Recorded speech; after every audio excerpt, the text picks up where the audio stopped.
I'm Liam Sage, and this is Pelorus, in which we try and help you navigate the complex world around us all. Today is part 2 of a special 2-part show with Professor Michael Spears. How can we know where we're going if we don't know where we come from? We look back in time to see how the human race came to be the way it is today. Stay with us. Pelorus is supported by the Jackson Water Company. You need clean water in order to live a prosperous life, and the Jackson Water Company are just the people to be able to provide that clean water.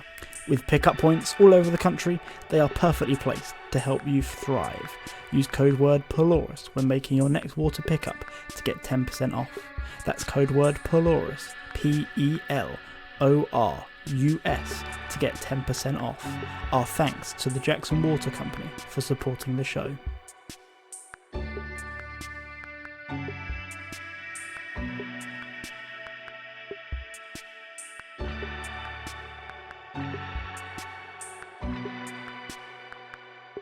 How did we as a species manage to make it through after these incidents?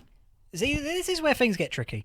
Apart from the hard evidence, like the cave paintings, there isn't a lot of information that we can look to as to what day-to-day life was like.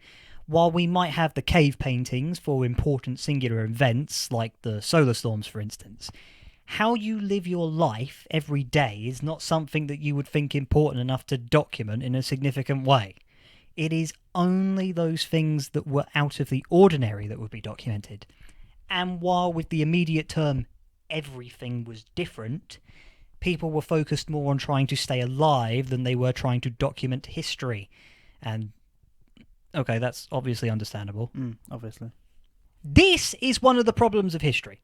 No one thinks their ordinary lives are important enough to document in a permanent way, and so what we find most easy to connect to on a personal level, the actual lives of actual people, is most difficult to find. We do have some oral traditions that recount the events, but mainstream science is not especially fond of the spoken word. But what we do know is that things were very hard. Having lost all power, all ways of communicating, most means of transportation, communities became very insular and fractured. People who had the means of getting away from civilization seemed to escape as soon as they could, whether that be to fortified homes or cabins in the woods or private islands or underground bunkers. The powerful people who fled to these places normally took close family and friends with them, as well as people less close like staff to look after them, while presumably each of these small escapist communities dealt with the situation in their own unique way. We do see some trends among them. Some of these communities came to revere their quote-unquote saviours, treating the people who brought them to these promised lands and away from the destruction as would-be gods. Cults then formed around these saviours, welcoming more people in, formalising the rules of the cult, telling and retelling the saviour story to the future generations. This is in stark contrast to other places where the saviour was killed or imprisoned immediately upon arrival. These sorts of situations tended to play out more in cases where the staff outnumbered the people they were serving. See, staff were not fond of being taken away from their families, even if staying meant dying with them. And so they extracted revenge on their masters. And these places tended to be more radical in how they ran, more revolutionary. Sometimes the people would go out and try and find their families and bring them back to the group, although often those families were already gone or unfindable. So what do we know about the people who weren't able to escape to a place of refuge? What happened to them? Or we all descended from those separatist cults? We are not all descended from those cults. And be thankful we aren't, because a lot of them, particularly the saviour cults, they were really very inbred, more than very honestly. But, of course, some of us are descended from them. You know, normal people, those in urban areas, they really had to survive, particularly in those early days. If you were able to make it past the initial year or two of the EMPs, you were probably going to be okay. Society broke down very fast because of how interconnected everything was, and so those early days were very violent. People retreated to their base instincts, fighting, looting, rioting. The self-preservation instinct, it kicked in. Many people during this time were killed because they had food, or for food. Many more died from thirst or hunger. And as those early days wore on, people realised that this might be a longer term thing than might have initially been expected. And so people developed various strategies to make it through. Some continued to dive deeper into their base instincts, going more animalistic, more violent, a dog-eat-dog world and all that, that's the old phrase. Others, the ones we would probably describe as being more successful, they grouped up and they formed communes. They shared responsibilities. They were able to pool in resources and specialise, allowing the people who were best at things to do things so that the group thrived. These communes came in various flavours. Your hunters, gatherers, your craft traders, your farmers. Each were very successful in their own ways. Many of our towns today come from the locations of these communes. What were the world governments doing during this time? Was there anything that they could do to help? Well, they caused the whole mess for a start. I mean, if you count that as help, then yes, they helped in a very big way. You could argue that the solar storm that would come later would have been just as damaging, but I don't think that's the case. I think we have recovered from that, but not after the wars that preceded it, which compounded the troubles. Society would have been very different. People would have died, of course, yeah, there's no denying that, but not on the planet-altering scale that occurred.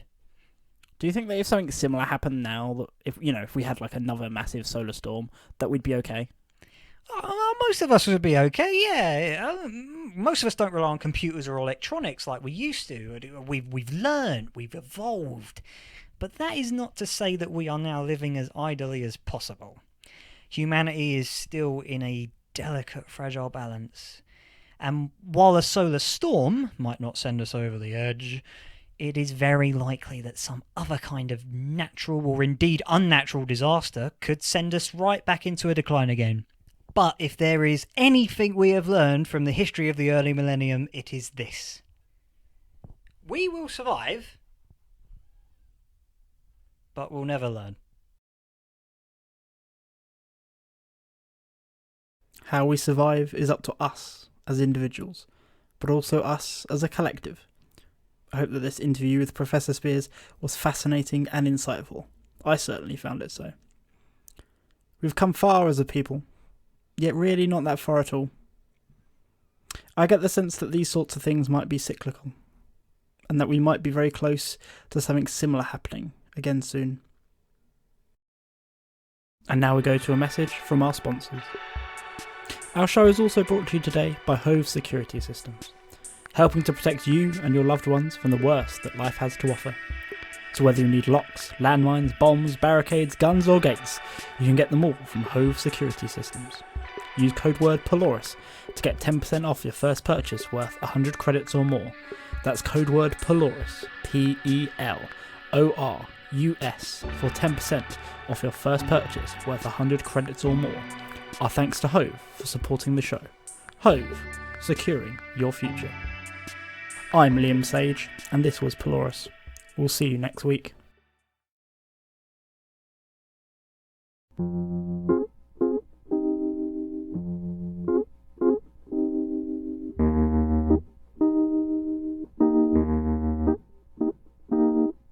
This episode was written and produced by me, Stephen Lemontree.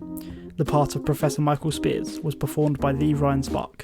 Find him on YouTube at the channel TheRyanSpark, or on Twitter at RealRyanSpark. Our outro music is Simplicity by Macrophore Music.